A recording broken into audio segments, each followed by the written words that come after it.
Oi, boa tarde, meninas, tudo bem? Salve Maria. Bom, tô aqui para falar um pouquinho para vocês da minha parte do livro da confiança.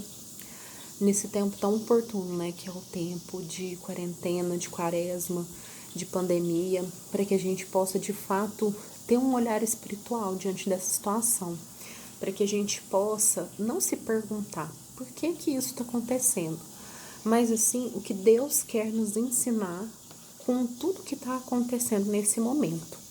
Quais são as virtudes que Deus quer que a gente adquira, que a gente aperfeiçoe, né, nesse tempo. E que a gente possa meditar que no final das contas é nosso papel mesmo dar conta de conduzir todas as coisas. Não dar conta de tudo e conduzir tudo perfeito, mas dar conta daquilo que é necessário no dia a dia. Bom, por que eu tô falando isso? Porque no livro da confiança, o padre ele fala muito a respeito da gente entender que uma alma que confia em Deus não se entrega ao orgulho. Né? E muitas vezes a gente não confia em Deus porque a gente é orgulhoso, porque a gente confia demais na gente, ou porque a gente quer ter as situações, as coisas todas muito sob o controle, né, nas nossas mãos.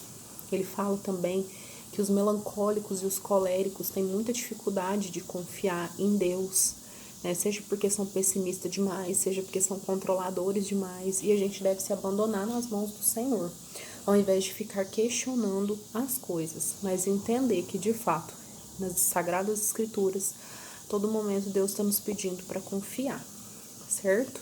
Então, primeira coisa que trata o capítulo 1, que nosso Senhor nos convida à confiança. Então, o padre ele vai citar, né, as Sagradas Escrituras inúmeras vezes e vai dizer que nosso Senhor nos convida a confiar nele nas mais diversas circunstâncias. E ele ainda cita uma frase muito interessante. Poucos cristãos, mesmo entre os fervorosos, possuem essa confiança que exclui toda a ansiedade, toda a hesitação. Então, essa é uma frase que eu achei bastante interessante. E aí, o autor do livro vai citar São Pedro, que diz que as almas possuem também esse terror, pois se acham indignas, sentem suas próprias misérias e mal ousam aproximar-se de Deus. E aí é que mora o problema, né? Então, ele vai dizer, né, que a gente precisa entender que quando a gente não confia em Deus, a gente está ali alimentando a nossa própria miséria, né? A confiança consiste, sobretudo, em levantar o ânimo no sofrimento e no perigo elevar o coração a Deus. Então vamos pensar na nossa vida, né?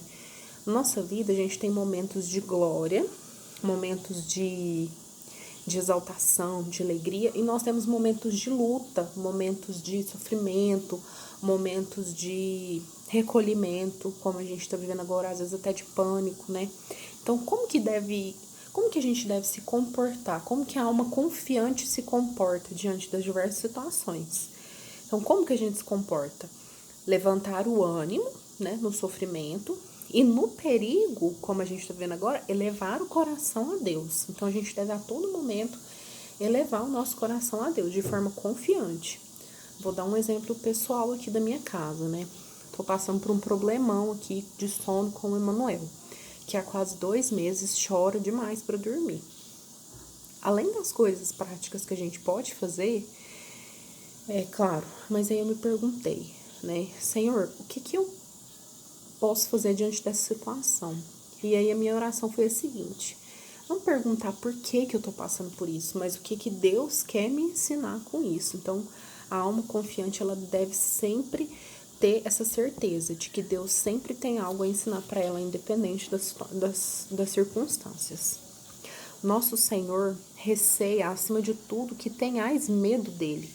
Vossas imperfeições, vossas fraquezas, vossas faltas, mesmo graves, vossas reincidências tão frequentes, nada o desanimará, contando que desejeis sinceramente converter-vos. Então, é muito mais uma situação assim de ser uma situação de busca, um esforço do nosso coração, né? De não pecar, de não ofender nosso Senhor. mas a gente vai cair ao longo do caminho, né? Quanto mais miserável nós somos, maior é a misericórdia de Deus, pois foi para os doentes que Cristo veio.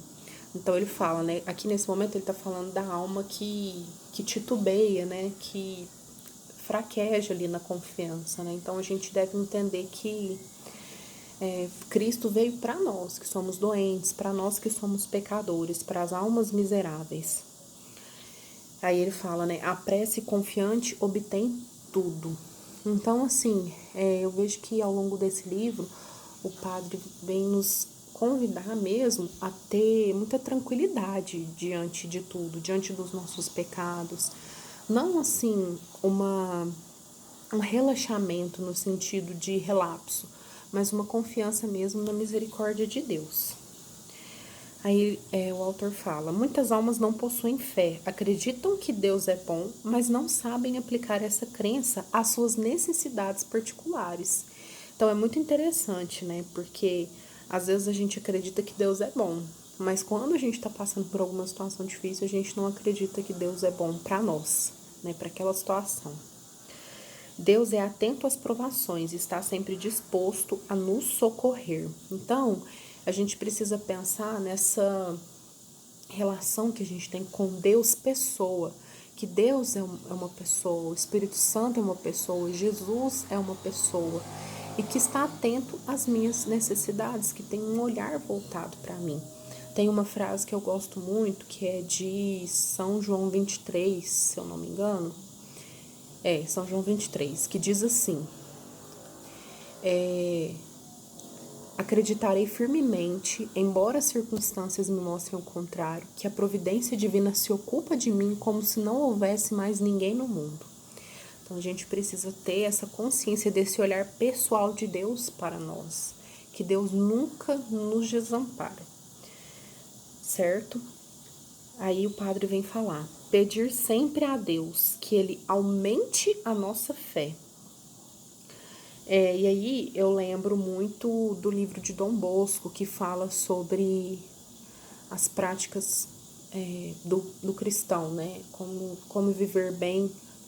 Esqueci o nome, aquele livrinho da Biblioteca Católica.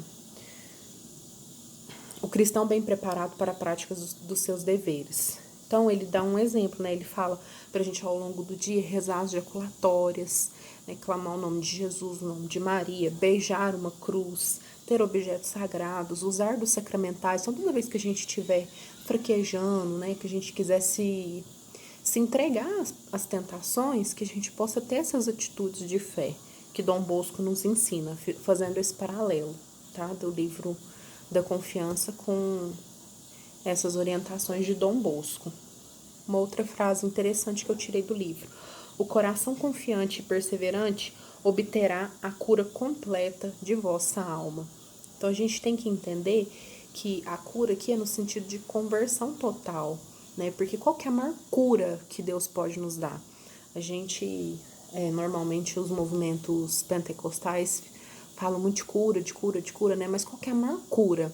É a conversão, né? Se a gente for ver a palavra de Deus, qual que foi a maior cura que Deus fez para os leprosos ou para os aleijados? A cura é a conversão, é voltar-se para Deus. Então, a gente tem que pensar dessa forma, né? Consequências da desconfiança, que é uma outra parte que ficou comigo. Não buscar a Deus somente nos momentos de fervor, mas de tempestade também, fitar os olhos nele. Quais são as consequências da desconfiança? Quando a gente não confia em Deus, a tentação vai nos assaltar, nos desesperamos e o dever se torna enfadonho. A sua austeridade nos repugna e o seu peso nos oprime. Imaginações perturbadoras nos perseguem. Isso daqui tá na página 13, tá? Os santos lutaram com as mesmas dificuldades. Muitos dentre eles cometeram as mesmas faltas. A diferença é que não duvidaram, certo? Então, fazer um paralelo aí com as moradas, né, de Santa Teresa. Então, assim, Eu até coloquei aqui fazer um paralelo com as moradas, mas eu não lembro mais o que eu quis dizer exatamente. Mas assim, a gente pensar que a gente deve cada vez mais avançar, né, na confiança em Deus, para que a gente possa avançar nessas moradas, né? Então, assim, isso entregando cada vez mais e se desfazendo de nós mesmos e nos entregando cada vez mais a Deus, para que a gente possa, de fato, adquirir essa grande virtude, que é a virtude da confiança, que o autor do livro fala que é uma super esperança. Então, que a gente possa pensar nisso, né? E quais são os frutos da confiança? Olha só os frutos, que interessante, da confiança. Paz nas tribulações, humildade após a queda e receber o socorro do alto. Esses são os frutos da confiança. Aí eu coloquei um adendo aqui, que é uma questão que me chamou a atenção no livro, né? Eu escrevi: algo que me chamou a atenção foi que devemos ter um olhar diferente para a misericórdia de Deus. Não no sentido de abusar dela, mas usar dela para que tenhamos força para nos converter. Entendem a diferença? Então, falando um pouco aí sobre as consequências da desconfiança e os frutos da confiança. Agora, falando um pouquinho da natureza e da qualidade da confiança. Como eu já disse, a confiança é uma firme esperança, é uma super esperança. Então, pensa no superlativo, né? É uma super esperança. Santo Tomás vai dizer que a confiança é uma esperança fortalecida por sólida convicção. Então, existe aí uma intensidade, né? A esperança comum, né, vamos dizer assim, a baixa esperança e não a super esperança, ela perde-se pelo desespero. Pode tolerar, no entanto, certa inquietação. Quando, porém, atinge essa perfeição, que faz trocar o seu nome pelo de confiança, torna-se-lhe então mais delicada a susceptibilidade. Não suporta mais a hesitação, por leve que se imagine. A menor dúvida a rebaixaria e a faria voltar ao nível de simples esperança. Então, a confiança, ela é uma super esperança, é muito mais do que ter uma esperança. Ela é aquela esperança grande, inabalável, né, e irrepreensível, vamos dizer assim. A fé fortifica a esperança. A fé é a força soberana que fortifica a esperança a ponto de torná-la inabalável aos assaltos da adversidade. A alma confiante guarda na memória as promessas do Pai Celeste, medita-as profundamente. A confiança é inabalável, suporta até mesmo desolações humanas. A confiança é firme, estável e constante, em grau tão eminente que nada no mundo pode abalá-la sequer. Então, um exemplo que ele deu é de Jó, né? Jó confiou e teve tudo que lhe foi tirado restabelecido. E eu faço também um paralelo desse livro da confiança, não sei se vocês conhecem, com aquele livro de José Tesouro, eu não sei como que pronuncia. É a arte de aproveitar-se bem, a arte de aproveitar-se das próprias faltas. Eu achei que foi muito parecido, assim, né? Que não é tanto sobre como nós nos sentimos, ou que nós somos, ou o pecado que há em nós, mas muito mais como nós nos comportamos diante disso. Então, a alma confiante não é uma alma que está sempre na constância, ou é uma alma que não sofre. Não, mas é a postura dessa alma diante das situações. Então, para finalizar, é isso que eu tinha para dizer para vocês, e que a gente possa, nesse tempo de quarentena, em que a gente está tendo que colocar várias habilidades aí para funcionar, em que a gente está tendo também que voltar os nossos olhos ainda mais para o Senhor, que a gente possa entender que é um tempo de aprendizado. Então, quando a gente é colocado diante de uma situação que não tem como a gente fugir, ótimo, porque ali, diante daquela situação, a gente não tem escolha a não ser se preparar e superar aquilo, enfrentar aquilo. Então, que a gente possa enfrentar todos esses desafios que estão sendo propostos para nós nessa quarentena com essa super esperança, com essa confiança. de que Deus sempre tem algo a nos ensinar, de que Deus sempre está conosco. Finalizando, a confiança consiste, sobretudo, em levantar o ânimo no sofrimento e no perigo, elevar o coração para Deus. Deus abençoe vocês. Um abraço.